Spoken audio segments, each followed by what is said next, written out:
Yani Xudo xolasa işimiz, bugungi işimiz tugadi. Mana ekadigan apparatimiz yuvish holati.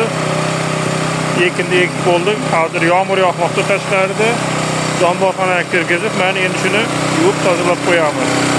Angliyadagi ishlarimiz, men Xudo xolasa men bugun nihoyasiga yetdi. Bir kunimiz ham o'tdi mana. Olmasa men charchamadimmi? So'gimman, yaxshimisiz? Zamborxonaga kirib qo'yamiz, men ishimiz tugadi.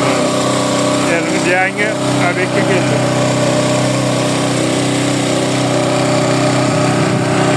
Xudo xolasa men shunday ishlayapman.